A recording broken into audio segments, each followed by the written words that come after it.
The Thunder Ring was built on a lie and held together by 3 rules, 2 of which nobody believed. Rule 1, no killing in the civilian bands.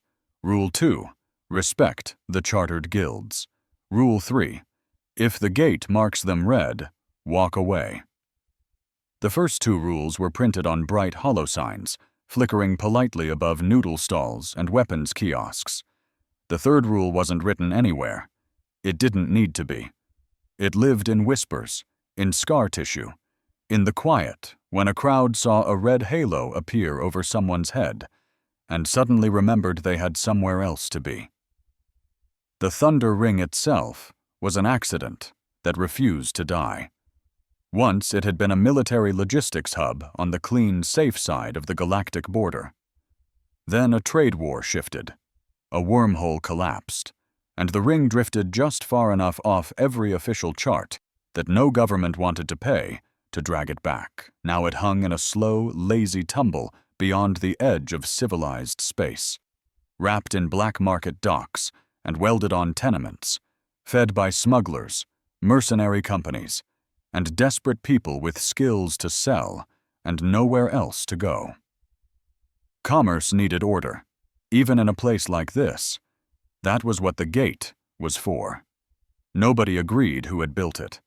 Some said it was an old war AI, repurposed instead of erased.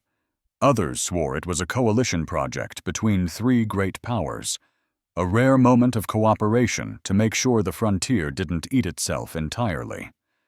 Whatever its origin, the gate watched. Biometric pylons hid in bulkheads and archways, behind advertisement screens and air scrubber grills. They tasted hormones in the air, mapped gate patterns, listened to heartbeats and micro-tremors in bone. They pulled old incident reports from distant servers, cross-referenced medical anomalies, criminal records, battlefield telemetry.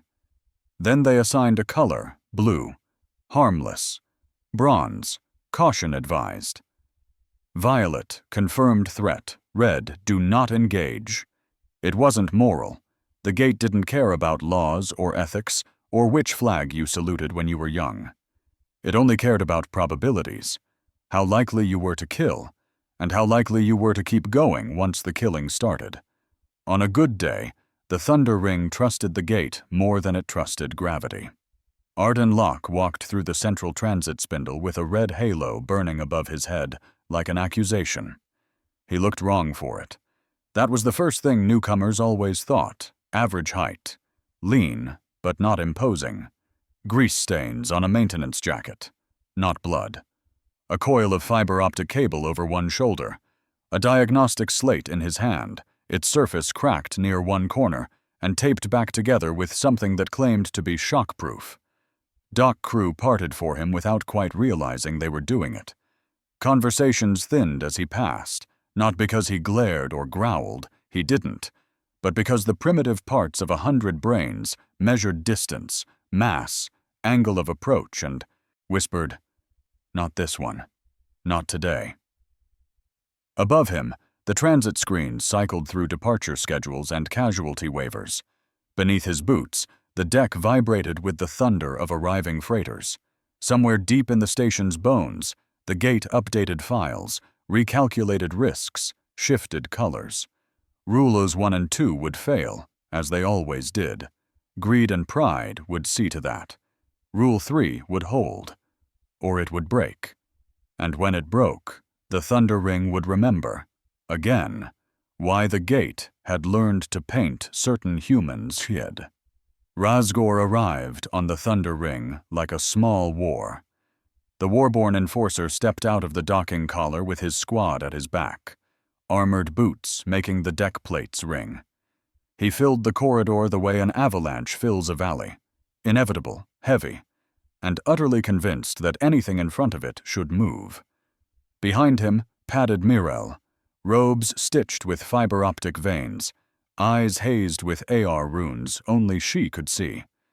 To his left scuttled Kex, all metal legs and organic torso, a spider-shaped drone wrangler whose harness bristled with dormant killing machines the size of knives. The gate tasted them the instant they crossed into the main spine. Violet halo for Razgor, violet for Mirel, bronze for Kex, with a little flicker at the edge of the light that said potential escalation pending. "See," Razgor rumbled, glancing up at his own glow in the reflection of a viewport. "Honest colors. Violet for please don't make us prove a point." "Station's reading elevated adrenal output," Mirel murmured, scrolling translucent glyphs with one finger in the air. "You're excited." "I'm bored," Razgor corrected.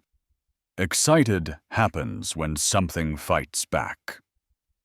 They moved into the cargo ring, where freighters docked 3 deep, and crews shouted over the roar of compressors. The air smelled of ion burn and oil, and the sour note of too many sentients in too little space. That was when the warning ping hit Razgor's retinas. A crisp triangle in the corner of his vision, then a data ribbon unspooling across his HUD. Gate priority flag, subject, ID restricted, human. Sector, C-19, maintenance spine threat index, red advisory, avoid, do not engage. Razgor laughed. It was a sound that made dock workers go quiet without realizing why. "A red?" Kex clicked, lenses irising tighter. "Here? That can't be right." "Humans don't get red," Mirel said, tone flat.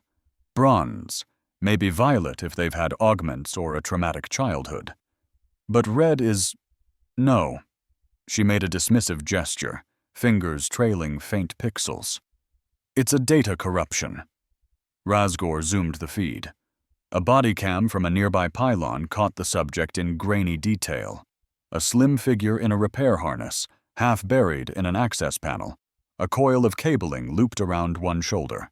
Maintenance tech, human, male, mid-30s, vital signs steady, gate classification, endurance profile, anomalous. The red halo over his head pulsed like an alarm no one wanted to admit they heard.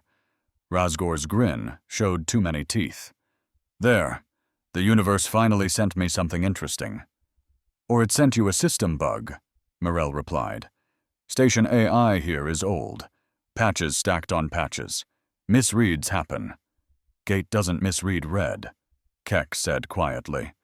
The little hybrid had been on frontier stations longer than either of them. "Red shuts wars down." Razgor rolled his massive shoulders.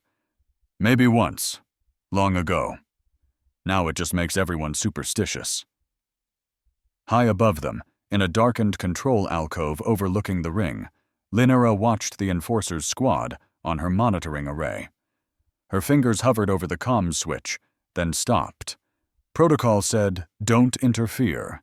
Experience said, "People only learned when something hurt." She zoomed in on the maintenance spine feed.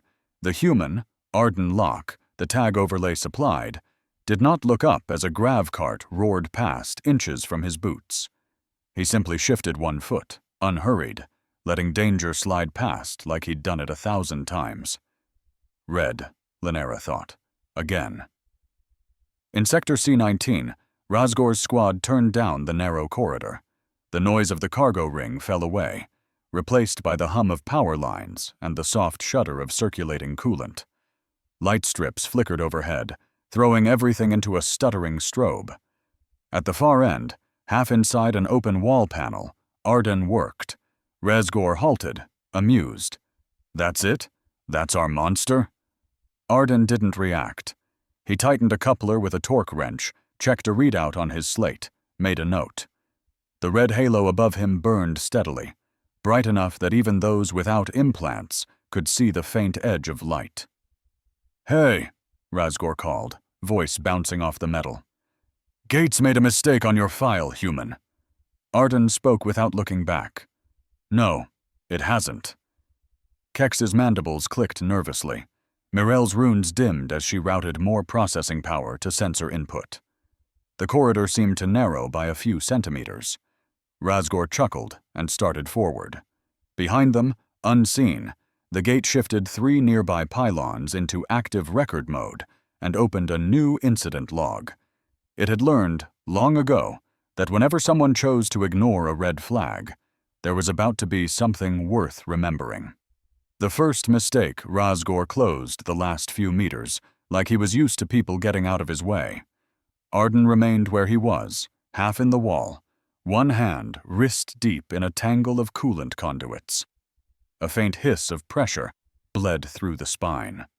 Somewhere overhead, a pump cycled, adding a low, steady thrum to the air. "You hear me, human?" Razgor said, stopping just short of stepping on Arden's tools. "Gate flipped a wrong switch on you." Arden thumbed a valve shut, then slowly withdrew his arm. He wiped grease on his sleeve with the absent-minded precision of someone who valued clean hands more than social friction, then finally looked over his shoulder. His eyes were a plain, washed-out hazel. They didn't blink. "No," he said. "It didn't." Mirel shifted behind Razgor, robes whispering. "He's not even augmented," she muttered. "No visible dermal armor. Heart rate under baseline. Threat models do not support red classification." Kex's lenses whirred as he zoomed in on Arden's face. "Gate must be pulling from legacy data. Old war archives, maybe." Razgor grinned wider. "Or maybe it's bored like I am." He swung one heavy boot forward and kicked a toolbox out of the way. It clattered against the opposite bulkhead, spilling ratchets and laser calipers across the deck. The sound cracked down the spine like a gunshot. Arden flinched, but it was small, controlled, like a system acknowledging an error log. His gaze flicked to the scattered tools, then back to Razgor. "Don't do that," he said. "Oh?" Razgor spread his arms. Armor servos hummed with the movement. "Rule 1, right? No killing in the civilian bands. I'm not killing you. I'm just talking. We're all very civilized here." Arden's eyes went to the violet halos over the Warborn and his squad, then to the red, burning above his own head. He seemed to compare them like mismatched numbers on a diagnostic sheet. "Step back," he said, voice still maddeningly calm. "You don't want to be here." "Gate says I don't," Razgor agreed. "But I think Gate's forgotten what humans are. Fragile. Soft. You people die from the flu." Linera watched from her perch above, every camera on C-19 streaming data to her station. She could boost an alert to station security, but she knew their average response time to ongoing altercation reports. 12 to 15 minutes. This would be over in less than 2. Her overlay showed Razgor's vitals climbing. Excitement, not yet rage. Kex was edging back, 6 of 8 legs pressed to the wall. Mirel's glyphs flickered like nervous ticks. The gate pulsed another advisory across Linera's screen. Threat projection. Severe. Probability of fatality. Local. 87%. Recommended intervention. None. Observe. "Coward," she whispered at the machine. But she didn't touch the comms. Down in the spine, Arden turned fully at last, stepping away from the open panel. "You're blocking my access," he said. "I have work orders on this line. It feeds half your boss's cargo bay. That's where you're headed, right? Guild shipments?" Razgor's grin cooled. "You know who I work for?" "I know whose crest is on your armor," Arden replied. "And I know how often their ships overload the conduits I'm trying to reinforce." Mirel smirked. "Mouthy for a maintenance tech." "This isn't a conversation you can win, human," Razgor said. "I walk down this corridor, everyone moves, even the ones with violet, over their heads. But you just stand there, with your shiny little red glitch, like it means something." "It does," Arden said. Razgor's hand shot out, big enough to wrap around Arden's shoulder and half his chest. Claws clicked against fabric. Not quite piercing. Not yet. That was the first mistake. Arden's gaze dropped briefly to the Warborn's hand, then climbed back up. "Last warning," he said. "Let go." Kex's mandibles scraped. "Boss." "Relax," Razgor said without looking back. Rule 1. I'm not going to kill him. I'm going to show everyone the gate can be wrong. He squeezed. Pain flared through Arden's trapped shoulder, bright and immediate. He watched it arrive, noted it, filed it away like a percentage error on a power readout. He did not step back. See, Razgor said to his squad, pitching his voice louder. Red tag, human, and he can't even… Arden moved. It wasn't dramatic. There was no war cry, no cinematic leap. His hand came up and clamped over Razgor's wrist, thumb digging into a point where war-born tendons bunched against a pressure-sensitive bundle of nerves. Razgor's fingers spasmed. His claws retracted half a centimeter in surprise. Arden twisted, not to break free, but to turn the bigger man's bulk, using his own trapped shoulder as a pivot. The motion dragged Razgor half a step off balance. It would have been nothing if Razgor had been expecting resistance. Instead, his boots skidded. Mirel swore and sidestepped. Kex flattened himself against the bulkhead. Arden released him and stepped back a single pace. You're done, he said. Walk away. Razgor stared at his own hand, like it had betrayed him. The corridor felt suddenly smaller, the overhead lights too bright. Somewhere in the station's deep core, the gate tagged the moment. Incident C-19, timestamp logged. First contact, first escalation, breakpoint reached. When pain is just data, Razgor's pride couldn't process what had just happened.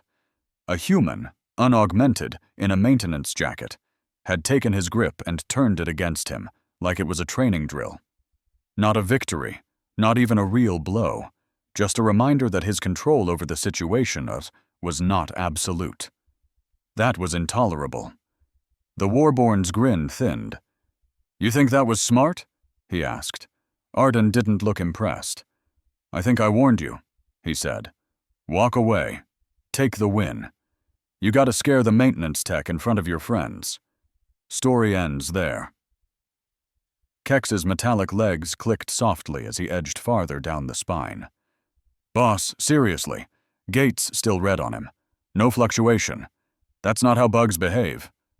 Mirel's fingers danced in the air, cycling diagnostic views. Muscle density within human norms. No hidden combat augments. Nerve response curve is odd, but not impossible. See? Razgor said, eyes never leaving Arden.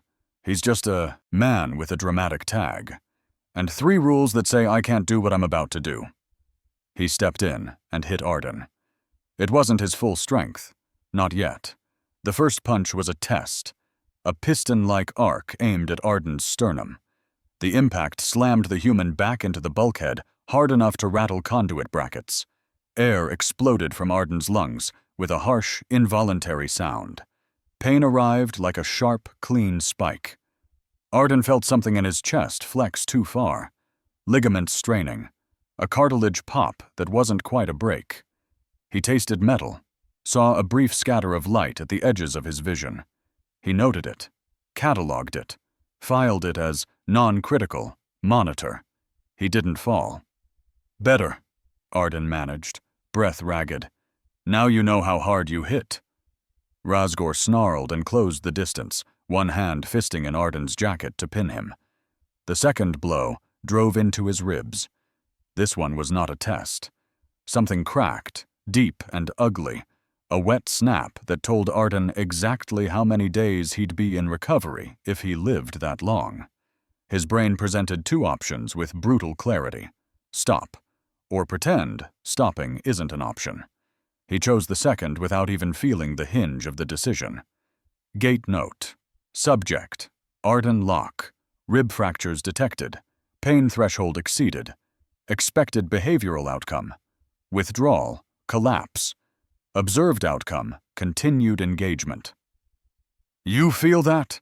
Razgor growled, drawing back for another strike. That's what violet means. Arden's vision tunneled for a moment, then cleared. The Warborn's face swam into focus, dark eyes, flared nostrils, The beginning of real anger replacing amusement. That all? Arden rasped. The third hit caught his jaw. His head snapped sideways, cheek splitting against his own teeth. The deck lurched and steadied. Static roared in his ears. He spat blood onto Razgor's armor, more because his mouth was full than out of defiance. The maintenance spine wasn't empty anymore. Dock hands had drifted in from adjacent corridors, drawn by the sound of impacts and the unmistakable tang of violence in the air. 2 off-duty security techs stood at the far end, watching, hands nowhere near their tasers. A couple of guild runners lurked in a cross passage, ready with stories to sell later. Linera switched to a wider camera, saw the knots of spectators forming. Nobody moved to intervene. The Thunder Ring didn't work that way. You stepped between predators at your own risk. Lock, she whispered to the pixels of his nameplate. Take the out. Just once, take the out. Arden didn't hear her. He heard the coolant pump cycling behind the wall, the faint skip in its rhythm he'd come here to fix. He heard Razgor's breathing change. Deeper now, louder, the Warborn's cardiovascular system opening all its valves. The next throw sent Arden skidding across the deck. He hit a support strut, shoulder first. Something in the joint tore. Fire lanced down his arm, followed by the dead, heavy numbness of a dislocation. He rolled, got one knee under him, then both. His left arm hung useless, fingers curled in toward his palm. His right hand found the floor, then his thigh, then the strut, as he pushed himself upright. His body screamed a single coherent message. Stop. Arden's mind translated it into something else. Status critical. Function still possible. He straightened. Stay down, Razgor said. There was a note in his voice now that hadn't been there before. Not quite concern. Not yet fear. Just confusion. You're done. Arden shook his head once, small, almost apologetic. I still have work orders on this line, he said. You're in my way. Gate note. Multiple trauma markers. Adrenal output rising. Human threshold models exceeded. Flag. Endurance anomaly confirmed. Kex whispered, Boss, his vitals. This isn't right. Razgor bared his teeth. Pride, fear, and an audience made the choice for him. He charged. This time, he wasn't testing anything at all. The line that breaks. Razgor hit like a landslide. He barreled down the spine, armor servos screaming, claws fully extended. The deck shuddered under the impact of each step. Kex scrambled out of the way, clinging to the wall like some terrified metal insect. Mirel pressed flat against a conduit bank, eyes wide. Arden didn't dodge. He stepped forward into the charge, closing the distance just enough to rob it of full acceleration. Razgor's shoulder caught him across the chest. Fresh agony exploded from his already cracked ribs. He used that shoulder like a handle, pivoted around it, driving his knee into the Warborn's thigh. The blow, Ijo wasn't heavy. It didn't need to be. It was precise. Warborn physiology packed power into dense muscle and layered bone, optimized for short, catastrophic engagements. What it didn't optimize for was sustained shock to the support structures. Razgor's leg buckled a fraction. Enough. Arden staggered past him, caught himself on the bulkhead with his good hand, and shoved away just as Razgor swung a wild backhand. Claws screeched along metal, throwing sparks. Linera's HUD painted Razgor's biosigns in angry orange spikes. You're burning too fast, she muttered. You idiot! Razgor lunged again, grabbing for Arden's throat this time. Arden ducked, but not far enough. Claws raked across his abdomen, opening 3 deep tracks. Heat and wet spread across his stomach, followed by a frightening lightness. He didn't look down. He didn't need to. The copper taste in his mouth intensified. Pain became a background noise. His body responded on its own. Constricting vessels, dumping clotting factors, rerouting blood flow. His liver spun up production of replacement proteins. His marrow screamed awake. His brain took the report, skimmed it, and sent back one instruction. Later. "You should have stayed on Violet," Arden said, voice thin. He grabbed for the closest object his right hand could find, a torque wrench half under the strut, and swung it in a tight arc into the side of Razgor's head. The impact rang through armor, bone, and metal alike. Razgor's vision smeared for a heartbeat. His inner ear howled. He staggered, catching himself on one hand. Arden dropped the wrench. He stepped in close, into Razgor's reach, where those powerful arms were clumsy. His thumb speared up, not into the eye, but the softer ridge beside it, where nerve bundles surfaced close to bone. Warborn biology protected vital organs with ridges and plates. It could not armor every pathway. Razgor screamed, a raw, animal sound that made the nearest dockworker flinch. Both his hands flew to his face on instinct, leaving his neck and torso exposed. Arden kicked him in the throat. Cartilage crunched under the blow. Not a full crush, not with his diminished strength, but enough to make Razgor's airway seize. He choked, gagged, lungs dragging at air that refused to come in smoothly. Speed and power bled out of him in a stuttering wave. Gate note. Subject: Razgor oxygen saturation dropping, muscular efficiency degrading, combat viability diminishing. "What is he?" Morel whispered. Sweat beaded along her brow, AR runes flickering as her implants tried and failed to reconcile expected outcomes with reality. "A human," Keck said hoarsely. "Old model, before the galaxy got civilized." Razgor swung again, desperation turning his movements sloppy. He caught Arden across the side, right where his ribs were already broken. The pain was transcendent, an electric flare that blanked Arden's vision white for half a second. When sight returned, he was on one knee, one hand braced on the deck, blood dripping steadily from his fingers. His body repeated the message, "You are dying." Arden answered it the only way he knew how. "You're not done yet." He pushed up.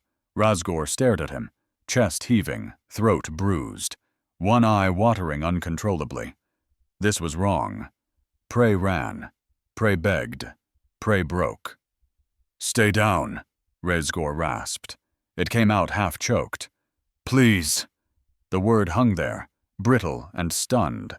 The crowd caught it, passed it down the spine like a rumor. Arden stepped forward instead. Every motion hurt. His left arm flopped useless at his side, shoulder a hot knot of destruction. His abdomen throbbed with each heartbeat, warm and sticky under his jacket. But his feet moved. His lungs dragged in enough air to keep his muscles firing. His heart kept beating because it hadn't been given permission to stop. He closed the last meter between them. Razgor dropped to one knee, then both. His body was finally obeying a command older than pride. "Stop before you break." He tried to rise, found his muscles hollow, his power systems empty. He looked up at Arden and saw, for the first time, what the gate had seen the moment the human stepped, aboard the Thunder Ring. Not strength, not size, not weaponry, just a refusal to die on schedule. "Don't," he whispered. Arden reached down with his good hand, fingers closing around the Warborn's heavy skull. It wasn't a powerful grip. There was no sudden cinematic snap. It was leverage and persistence. He twisted, slowly, using his own body as a counterweight. Muscles in his back screamed, vertebrae popping in protest. Razgor scrabbled weakly at Arden's wrist, but there was nothing left in him to give. Bone gave way with a crack like distant thunder. Razgor sagged forward, a puppet with its strings cut. Silence took the maintenance spine. Even the omnipresent hum of the conduits seemed to dim. Arden swayed. His body, having finally accomplished the immediate task, took stock again. The assessment was not encouraging. He looked at the scattered tools, at the open panel still waiting for his hands, then at the pool of blood spreading around his boots, most of it his. "Somebody," he said quietly, to no one in particular, "call medical." He sat down carefully beside the corpse of the war-born enforcer and leaned his head back against the bulkhead. By the time station security arrived, 12 minutes and 40 seconds later, the deck had already been partially hosed down. The thunder ring didn't mourn. It processed. The updated file. The clinic on level 7 smelled like antiseptic and cheap coffee. Arden lay on a narrow bed, his left arm encased in a regenerator sleeve that hummed softly as it coaxed bone back into alignment. His ribs were wrapped in a lattice of biofoam that itched and burned by turns. A drip line fed thick, nutrient-rich fluid into his veins to replace what he'd left on the floor of C-19. He scrolled through a maintenance manual on his slate with his good hand. The screen still had a crack in the corner. He hadn't asked for a replacement. The door hissed open. Linera stepped into the room, still in her observer's vest, eyes ringed with lack of sleep. Her HUD was off. She'd come as a person, not as a system interface. "Locke," she said, "you're supposed to be unconscious." "The painkillers disagree," he replied. "They keep trying. I keep winning." She huffed something that might have been a laugh. "They're not meant to be a competition. Everything is out here." She moved closer, studying the readouts hovering over his bed. Heart rate elevated, but steady. Regeneration within acceptable margins. Trauma markers high, but trending down. "You know your file just jumped 3 priority levels," she said. "Gate pushed an update station-wide. Red locked. Unmodifiable. Your name is now an advisory notice." Arden didn't look up from his manual. "I told him it wasn't a glitch." Linera hesitated, then asked the question that had been chewing at her since she watched him take that third blow. "Why didn't you stop?" "Couldn't," he said. "Physically or—" Arden sighed, and finally set the slate aside. "You've read human history files?" "Summaries," she admitted. "Enough to know you people spent a few thousand years trying to kill each other more efficiently before you figured out leaving your planet might be more productive." "Then you know we're not Apex anything," Arden said. "We weren't born with claws, or armor, or venom. We were slow and soft and breakable.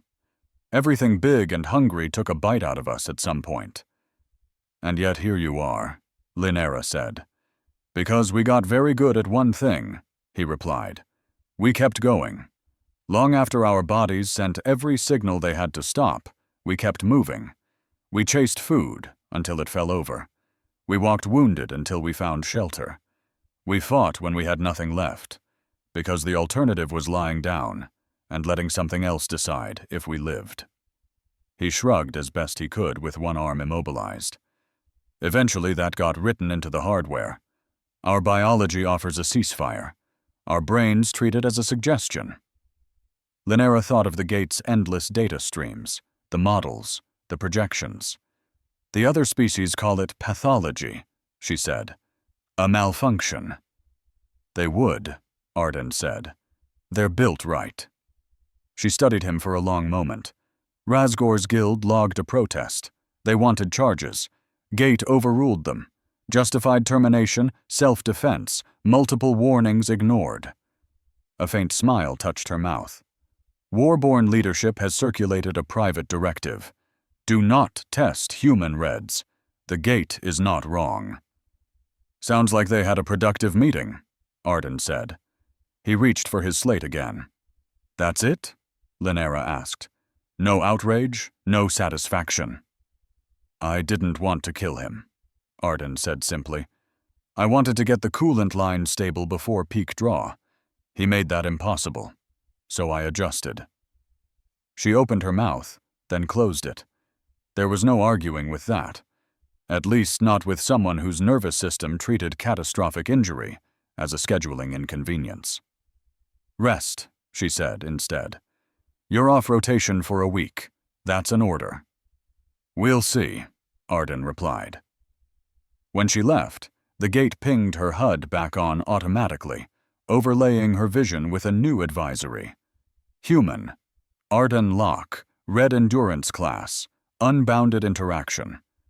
Protocol, minimal, non-provocative, recommended distance, as much as possible.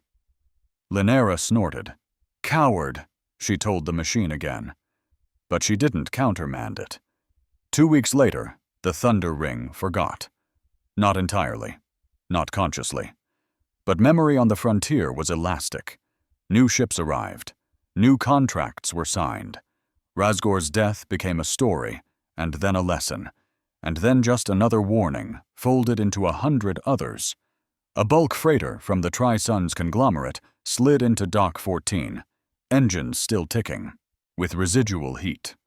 Among the new arrivals was a young Corvin enforcer with polished armor and a swagger that hadn't yet been sanded down by experience. His name didn't matter. His type did. He disembarked, glanced up as the gate's assessment halo settled over his head, violet, and grinned. See, he told his companion, an older hauler with tired eyes. System knows quality when it sees it. The hauler's own halo glowed bronze. He barely glanced at it. His gaze was fixed on the far side of the bay, where a figure in a loadout vest and work harness was checking crate IDs against a manifest. Human, middle-aged, slight stoop to the shoulders, red halo burning like a warning flare. Don't, the hauler said sharply, grabbing the enforcer's arm.